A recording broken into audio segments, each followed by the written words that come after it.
Seja bem-vindo ao nosso canal, o canal da Igreja Comunidade Cristã em Monte Alegre, uma igreja com princípios reformados que tem trabalhado para levar um evangelho segundo a palavra de Deus. A gente fica super feliz. Eu quero falar da importância, a importância dessa interação entre nós e vocês. O comentário, o like, esse feedback de vocês para com o canal é muito importante. Importante ao ponto de nós fazermos com que essas mensagens elas cheguem a outras pessoas, fazendo com que essas mensagens elas possam abençoar e levar a libertação do nosso Senhor Jesus Cristo a tantos corações aprisionados. Inclusive, a mensagem de hoje, ela tem como tema o arrebatamento. Um tema sugerido por uma de nossas inscritas e membro de nossa igreja, a irmã Bruna. Então nós estamos trazendo essa mensagem exatamente levando em consideração essa interação e esse contato que nós queremos ter com todos vocês que são inscritos nesse canal. E desde já eu agradeço do fundo do coração todo esse esforço de vocês poderem se relacionar conosco e serem abençoados com esses vídeos. Amém. Então aí está a mensagem de hoje, o arrebatamento.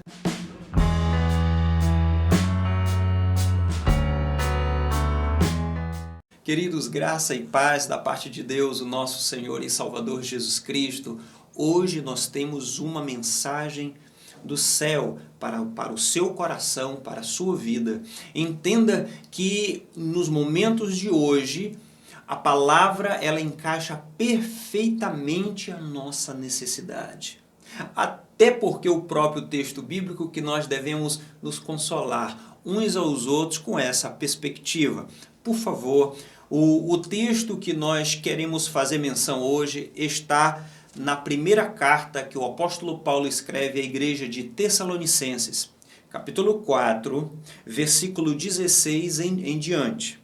Ele diz: "Pois dada a ordem com a voz do arcanjo e o ressoar da trombeta de Deus, o próprio Senhor descerá dos céus, e os mortos em Cristo ressuscitarão primeiro. Depois nós, os que estivermos vivos, seremos arrebatados com eles nas nuvens para o encontro com o Senhor nos ares, e assim estaremos com o Senhor para sempre." A palavra arrebatamento aqui, ela tem um contexto muito próprio, tanto no grego quanto na própria língua, na nossa própria língua. O sentido da palavra arrebatar é tomar para si. É comum nós acharmos muitas vertentes teológicas tratando sobre esse assunto. E uma das mais conhecidas é a chamada teologia do dispensacionalismo. Isso significa o quê? Significa que a mesma teologia dos pré-tribulacionistas. Nós entendemos que a palavra de Deus ela vai tentar explicar um pouco mais sobre esse assunto extremamente atual e principalmente hoje que nós entendemos claramente o princípio da videira. O princípio da videira, ele mostra todos os sinais dizendo que a videira ela vai florar, que a videira ela vai frutificar, baseado em Mateus capítulo 24. Entenda perfeitamente o que é o arrebatamento da igreja, quando ele ocorre e de que forma o arrebatamento da igreja acontece. Tem muitos que acreditam que esse arrebatamento ele não é literal. Tem muitos que acreditam que esse momento ele não é literal. Mas entenda, a palavra de Deus, ela fala claramente sobre uma postura, não só em 1 Tessalonicenses capítulo 4, mas a gente vê claramente em Coríntios capítulo 15, a gente vê claramente em Mateus capítulo 24, que é os textos que nós vamos estar abordando e trazendo com clareza. A pergunta que eu faço: o arrebatamento da igreja é uma ação de Deus inesperada? É algo oculto? Como que a igreja ela vai ser arrebatada? Muitas pessoas acreditam em que a vinda do nosso Senhor se dá em dois momentos. A vinda dele para arrebatar a sua igreja e a outra vinda para julgar o povo. O que a Bíblia fala sobre todas essas coisas? E nós vamos, à luz da palavra, tentar construir nesses poucos minutos o que a palavra de Deus ela fala sobre esse assunto. Vamos voltar para 1 Tessalonicenses, capítulo 4, versículo 16 em diante. Pois é dada a ordem com a voz do arcanjo, o ressoar da trombeta de Deus. Aí eu pergunto a primeira coisa. O texto ele deixa claro que vai ter uma trombeta. Ele vai soar. Essa trombeta ela vai soar. Agora eu pergunto. Em Apocalipse, a gente tem 7 trombetas que vão soar. E essa trombeta é uma delas. Agora a gente precisa entender das 7 trombetas qual é a trombeta que vai culminar no arrebatamento da igreja. Aí eu chamo você para abrir a sua Bíblia em 1 Coríntios, capítulo 15, versículo 51 em diante. Ele diz: eis que eu lhe digo um mistério, nem todos dormiremos, mas todos seremos transformados. Num momento, num abrir e fechar de olhos, ao som da última trombeta, pois a trombeta soará, os mortos ressuscitarão incorruptíveis e nós seremos transformados. A primeira coisa nessa teologia do arrebatamento, ou seja, na escatologia, o assunto dos últimos tempos, nós entendemos que a igreja irá ser arrebatada com o culminar da última trombeta. Isso significa o quê? Isso significa que nós temos 6 trombetas que antecedem a 7ª. Aí a pergunta que eu digo, o que fala em Apocalipse sobre as 6 primeiras trombetas? O que fala na 7ª trombeta? Como que isso se culminará? Depois da 7ª trombeta, o que vem de acordo com o livro da Revelação? Bom, de acordo com o Apocalipse, depois da última trombeta vem os cálices da ira de Deus. Os 7 cálices que vão ser derramados sobre o mundo. Ou seja, a gente entende claramente em que existe uma sequência lógica para que a igreja ela seja arrebatada. Existe uma construção muito bem definida, mas isso não é... nós não só estamos aqui, mas nós entendemos que a 7ª trombeta ela tem um momento e ela se desenrola quando for desenrolado todas as outras 6 trombetas.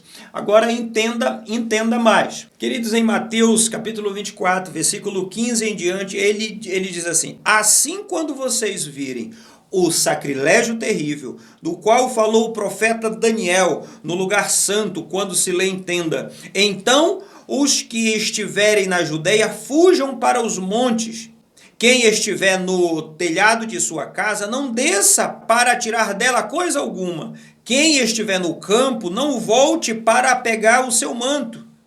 Como serão terríveis aqueles dias para as grávidas e para os que estiverem amamentando. Orem para que a fuga de vocês aconteça no inverno não aconteça no inverno e nem no sábado, porque haverá grande tribulação, como nunca houve, desde o princípio do mundo até agora, e nem jamais haverá. A pergunta que eu faço, que tribulação é essa? Que tribulação é essa que vai afetar os cristãos? Porque o texto ele deixa claro, existe um momento em que vai existir uma perseguição, uma tribulação que nunca houve sobre a terra. E nós devemos pedir a Deus para que isso não ocorra em certos momentos que vai dificultar a nossa vida muito mais do que já é difícil. Entenda mais. Versículo 22. Se aqueles dias não fossem abreviados, ninguém sobreviveria, mas por causa dos eleitos, quem são? O povo que vai ser arrebatado. Os eleitos é o povo, é a igreja de Deus que se encontra na terra. Por causa da igreja, por causa dos eleitos, o momento de grande tribulação, o momento de grande perseguição, ele vai ser abreviado por causa deles. Mas por quê? Eles vão ser abreviados. Versículo 23, ele diz: se então alguém lhe disser, vejam, aqui está o Cristo, ou ali está ele, não acreditem, pois aparecerão falsos cristos e falsos profetas, que vão realizar grandes sinais e maravilhas para, se possível, enganar até os eleitos. Bom, o anticristo ele vai ser manifesto e a igreja ainda vai estar sobre a terra. O texto está claro. Eu estou pegando Mateus, capítulo 24, que fala exatamente sobre o fim dos nossos dias. Isso é claro, isso é evidente. O texto bíblico ainda fala mais.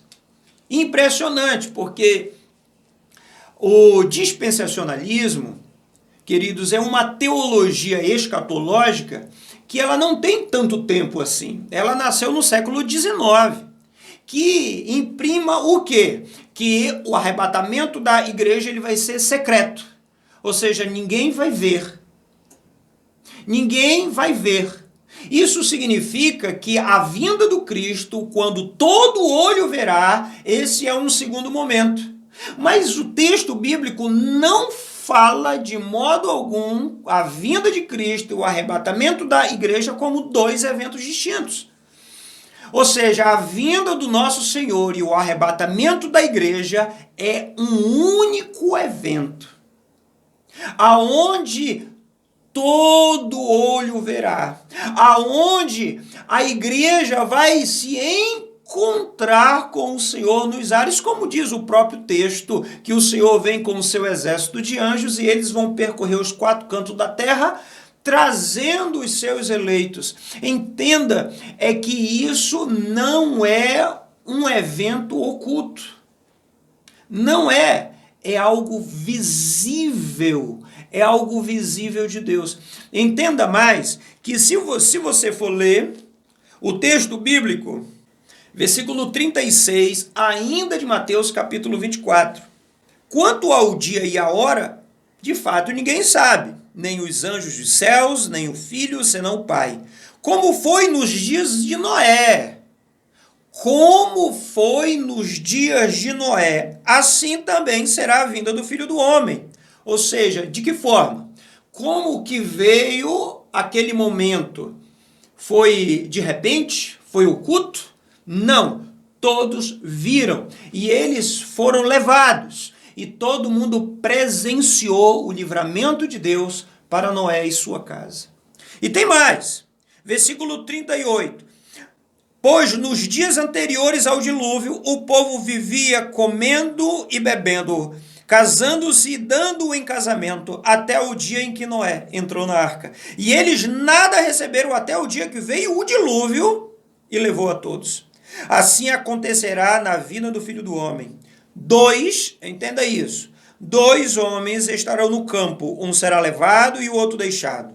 Duas mulheres estarão trabalhando no moinho, uma será levada e a outra deixada. Portanto, vigiem, porque vocês não sabem em que dia virá o seu Senhor. Mas entendam isto, se o dono da casa soubesse a hora da noite em que o ladrão viria, ele ficaria à guarda e não deixaria que a sua casa fosse arrombada.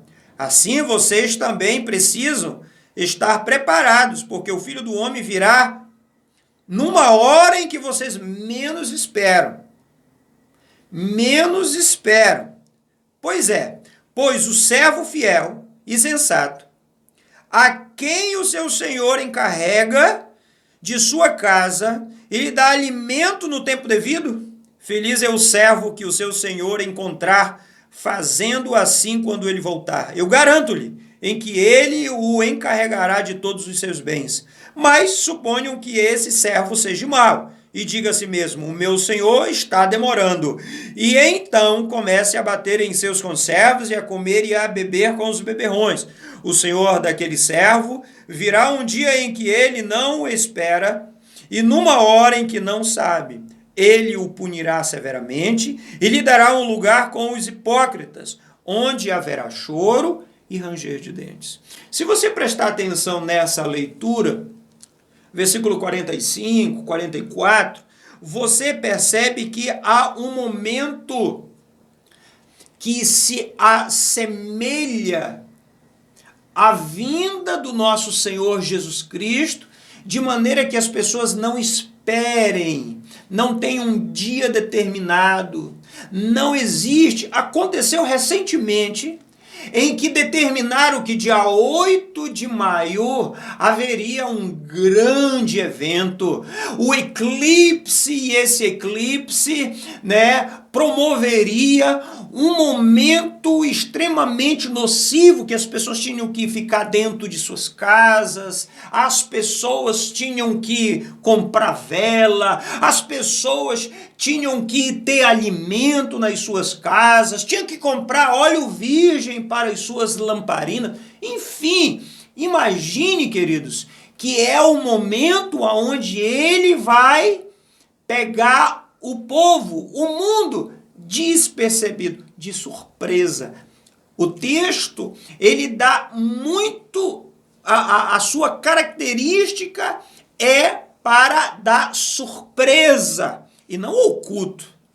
Não tem no texto bíblico um versículo sequer que o Senhor ele vai vir de forma oculta arrebatar a sua igreja. Incrível que hoje nós temos muitos e muitos filmes sobre o arrebatamento da igreja, e incrível é que as pessoas elas saem sumindo. Queridos, isso não contempla o texto bíblico.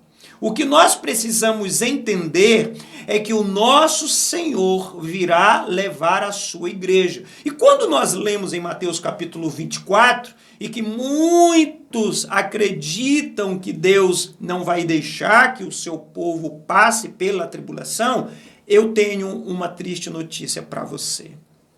A igreja vai passar pela grande tribulação. Foi o texto lido. Tribulação essa que vai ser abreviada por causa dos santos. A igreja, ela vai passar por esse momento. Você sabe por quê? Você sabe por quê? Porque é no fogo que nós somos purificados. É aí que a fé é provada. Nós precisamos entender isso, mas é mais fácil, é muito mais fácil nós acreditarmos que nós não vamos sofrer, que para a gente é até melhor acreditar dessa forma, que nós não vamos sofrer nada, o Senhor sempre vai nos livrar de tudo. Queridos, não seja ingênuo. Entenda perfeitamente que o texto bíblico, ele fala sobre uma vinda na 7ª trombeta, que culmina o início dos cálices da ira de Deus. Agora, uma coisa é certa, a igreja não vai ser penalizada com a ira de Deus. E a ira de Deus, ela culmina no Armagedon. São as 7 taças da ira de Deus caindo sobre o mundo. É só ler em Apocalipse. Está lá o texto. O que nós precisamos entender é que a 7ª trombeta, ela culmina exatamente aí, no início das taças. É aonde nós vamos ser arrebatados. É aonde nós vamos encontrar com o nosso Senhor nos ares. Muitas e muitas pessoas acreditam piamente na teologia dispensacionalista ou pré-tribulacionista. Mas por quê? Porque ela é mais gostosa de se trazer, né? Ela traz mais esperança, mais aconchego, né? Como se nós fôssemos mais cuidados por Deus. Queridos, tudo que Deus deveria ter feito pela sua vida e pela minha vida, Ele já fez. Foi enviar Jesus Cristo na cruz do Calvário para nos proporcionar vida e vida eterna. Entenda isso. Tudo que Deus faz pela sua vida, isso é graça e misericórdia. Entenda isso. Deus não tem obrigação em colocar nada à sua disposição. Se Ele põe, é porque Ele é bom contigo. Se Ele põe, é porque Ele é gracioso contigo. Entenda, a igreja vai ser arrebatada.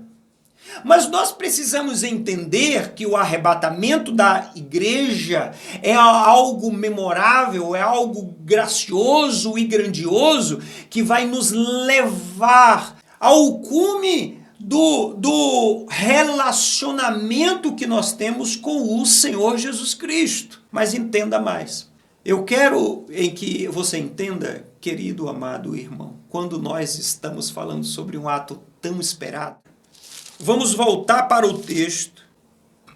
1 Tessalonicenses, capítulo 4, versículo 18. Consolem-se uns aos outros com estas palavras.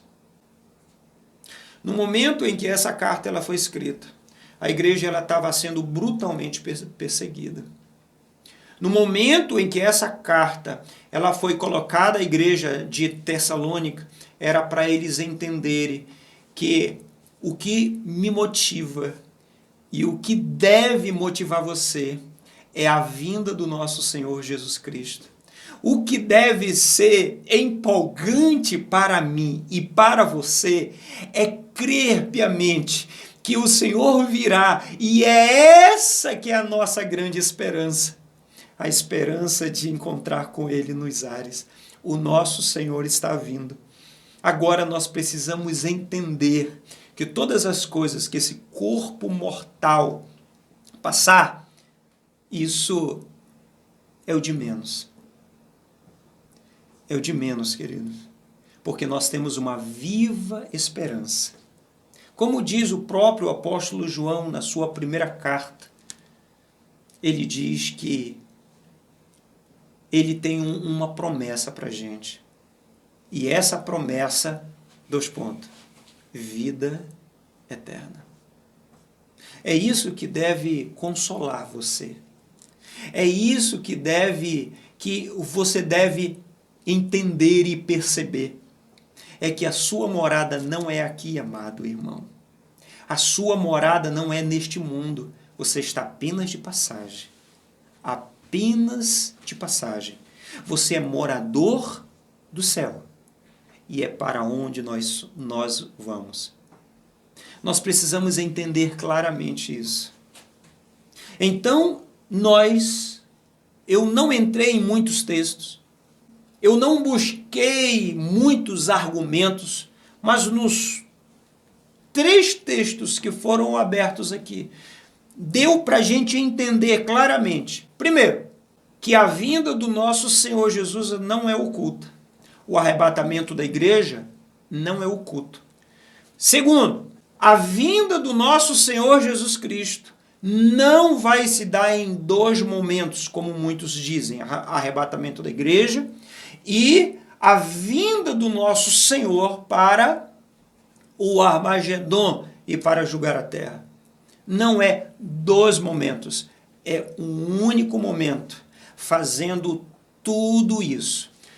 Terceiro, os que estiverem na terra vão passar pela grande tribulação.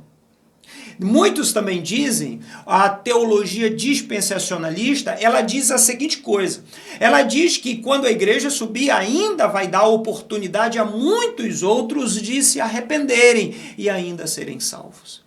Irmãos, Efésios capítulo 4, versículo 30, você pode abrir aí, diz a seguinte coisa: não entristeçam o Espírito Santo de Deus, com o qual vocês foram selados para o dia da redenção. Você sabe para que serve o Espírito Santo de Deus? Ele serve para nos selar. É o nosso bilhete de entrada no céu. É o Espírito Santo de Deus. Aquele que não tem o Espírito Santo não pode entrar no céu. E o Espírito Santo, ele está na terra com uma finalidade ou por causa da igreja.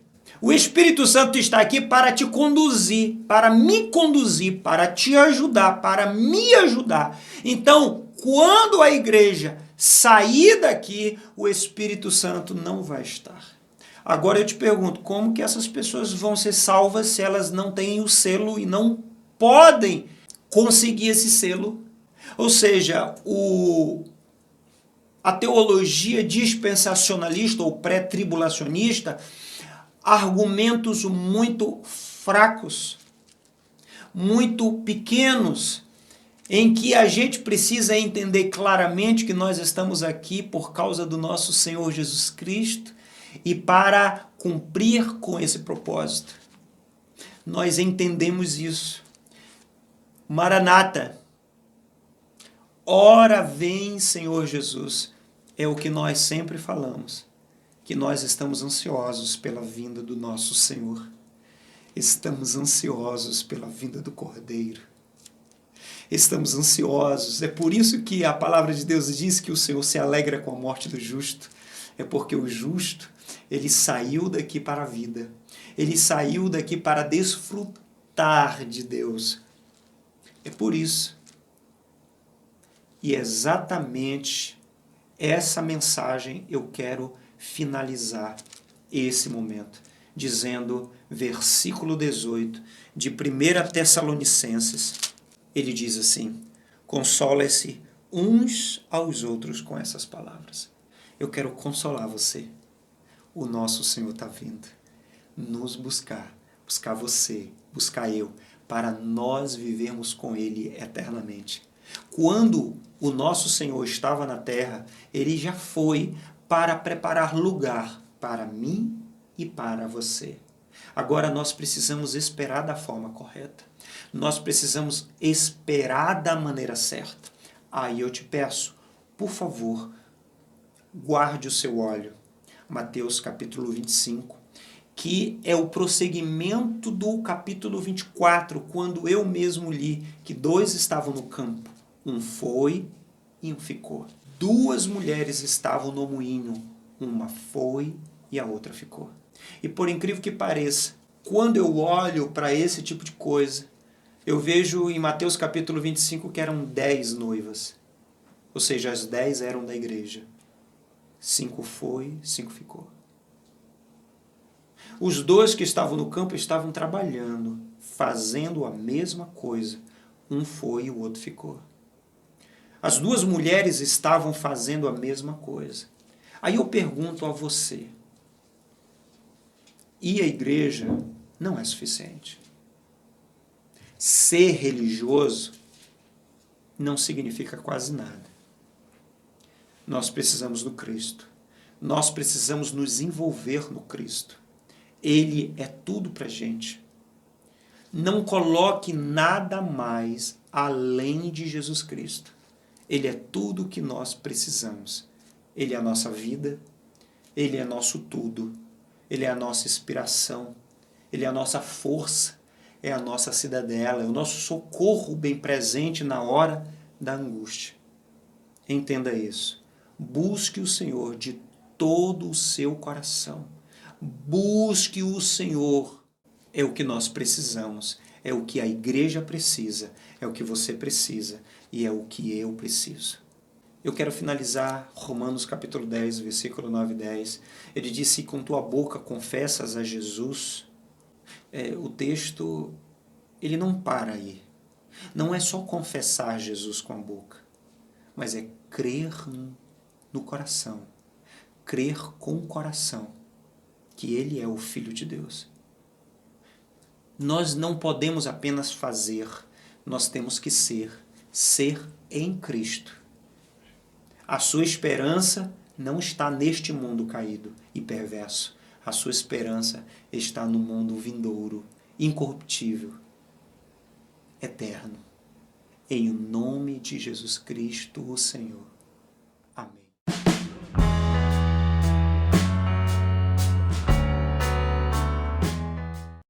A graça e a paz de nosso Senhor Jesus Cristo, irmãos. Amém? Que bom, irmãos, nós termos mais essa oportunidade que o Senhor nos deu neste dia de nós podermos louvar o Senhor. Gostaria que os irmãos abrissem suas Bíblias no Salmos 57. Esse salmo é o salmo que Davi cantou quando fugia de diante de Saul na caverna. Então, um momento bastante difícil na vida de Davi, um dos momentos difíceis da vida dele. Tem misericórdia de mim, ó Deus, tem misericórdia de mim, porque a minha alma confia em Ti. À sombra das Tuas asas me abrigo, até que passem as calamidades. Clamarei ao Deus Altíssimo, ao Deus que por mim tudo executa. Ele dos céus enviará seu auxílio e me salvará do desprezo daquele que procuram devorar-me. Deus enviará a sua misericórdia e a sua verdade. Então, ele vai falando aqui sobre esse momento angustiante, mas no versículo 7 ele fala, preparado está o meu coração, ó Deus, preparado está o meu coração, cantarei salmo de arei. Desperta, glória minha, desperta, alaúde e harpa, eu mesmo despertarei ao romper da alva. Louvar-te-ei, Senhor, entre os povos, cantar-te-ei entre as nações. Amém? E o versículo 11, se exaltado, ó Deus, sobre os céus, e seja a tua glória sobre toda a terra. O interessante, irmãos, nesse salmo, é que Davi, claro, esse salmo ele ressalta um momento de angústia, de perseguição na vida dele, de calamidade, não é? E hoje, muitas calamidades estão acontecendo no nosso país, muitas pessoas perderam seus entes queridos, mas o interessante é que, em meio às lutas, nós podemos engrandecer o nosso Deus, nós podemos engrandecer. É claro que nós olhamos para Deus no nosso momento de necessidade e nós clamamos a Ele, e Ele nos responde, conforme sua vontade, Ele nos responde, não é? Mas é muito importante nós olharmos a necessidade da nossa alma ter como prioridade engrandecer o Senhor. Engrandecer o Senhor. Não se aproximar de Deus jamais, né, com um coração apenas desejoso pela bênção, não é? Pelo milagre, mas chegar-se a Deus por uma necessidade que está no coração, que é buscar a presença dEle, que é amá-lo, que é deixar realmente o coração clamar por Deus. É isso que nos impulsiona, irmãos, a orar, a buscar a presença de Deus. Porque se em algum momento da nossa vida nos aproximamos por outro interesse, então nós somos piores, né? Somos os piores cristãos. Eu não sei se seríamos cristãos, mas o fato é que, nos aproximando de Deus, aquele que se aproxima de Deus, é necessário crer que Ele existe. Amém? Então, nos aproximamos do Senhor pelo motivo maior do que a nossa necessidade. Querido Deus, nos ensina, Pai, nos ensina a Te adorar. Que o nosso coração seja verdadeiramente carente da Tua presença. Que o nosso coração seja ansioso por estar na Tua presença, para que nós possamos aprender a cada dia a Te adorar, Receba a nossa adoração, nosso louvor. Nós queremos reconhecer que Tu és digno de louvor, digno de honra, de glória e majestade. Tu és grande, Senhor, Tu és excelso, e o nosso coração sabe disso. E nós queremos cantar ao Senhor, queremos honrar o Teu santo nome. Receba a nossa adoração, do povo que Te ama, daqueles que foram escolhidos segundo a Tua vontade, que estão diante do Senhor.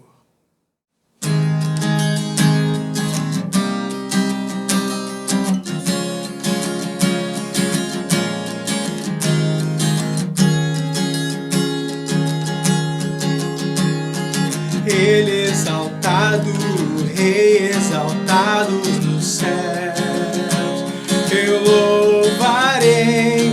Ele exaltado, para sempre exaltado o seu nome, louvarei.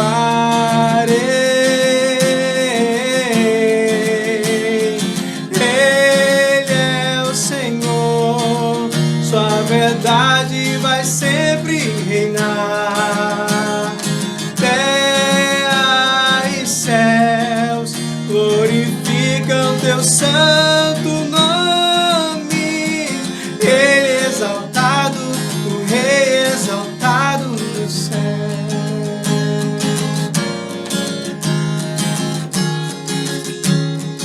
Ele exaltado, o Rei exaltado nos céus, eu louvarei. Ele exaltado, para sempre exaltado o seu nome, louvarei.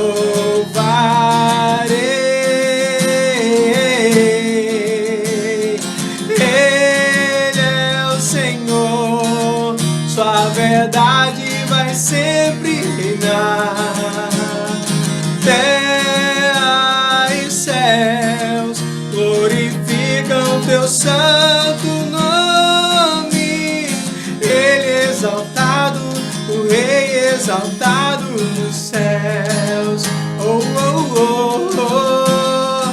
Ele exaltado, o Rei exaltado nos céus. Oh, oh, oh, oh. Ele exaltado, o Rei exaltado nos céus. Ele é o Senhor, sua verdade vai sempre reinar. Terra e céus glorificam teu santo nome.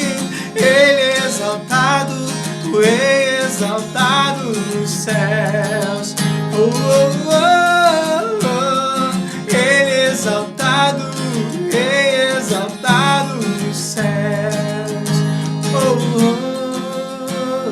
Ele é exaltado, o Rei exaltado nos céus. Ele é exaltado, o Rei exaltado nos céus. Aleluia. Senhor, nós te exaltamos, Pai.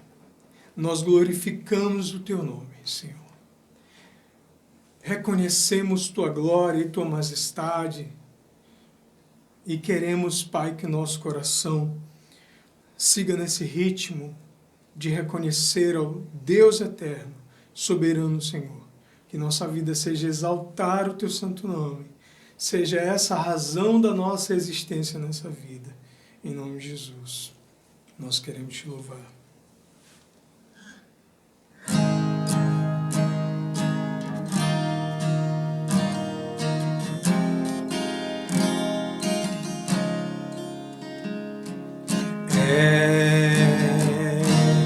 Jesus, o Verbo vivo, o herdeiro de todas as coisas, vencedor, vencedor.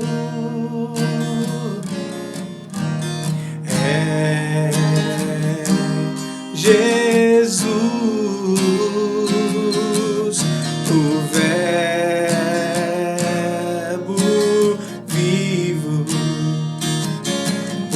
herdeiro de todas as coisas, vencedor, vencedor, digno, oh digno, digno de louvor,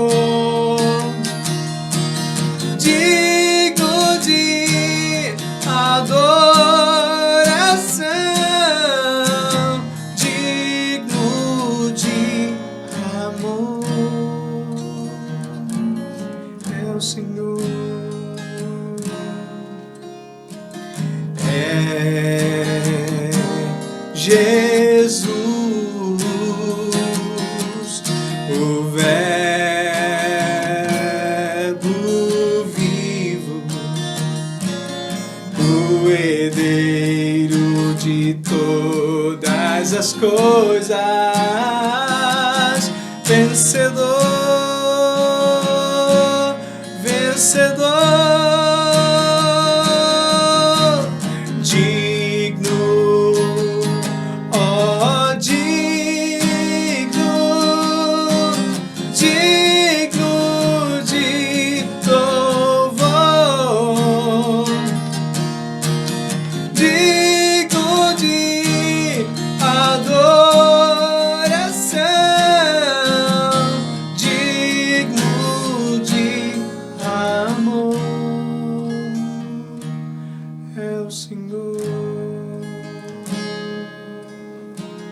Tu estás entronizado entre os querubins da glória. Tu estás entronizado entre os querubins da glória. Oh, oh, digno, oh, digno,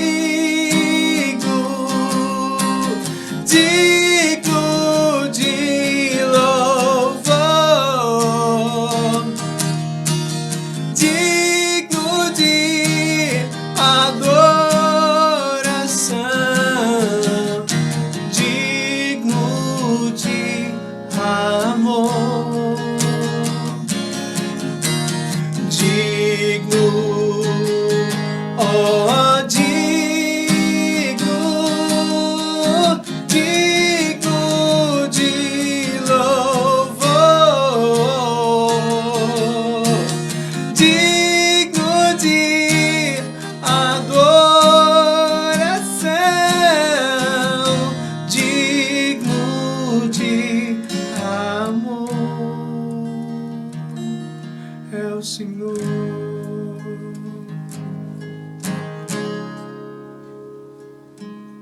É o Senhor, digno de louvor, é o Senhor. Santo é o nome do Senhor. Aleluia. Se você gostar do vídeo, deixe um like. Se você não gosta do vídeo, dê dislike, não tem problema nenhum. O que nós queremos é que você comente lá. Vamos construir algo a partir disso? Comente, divulgue.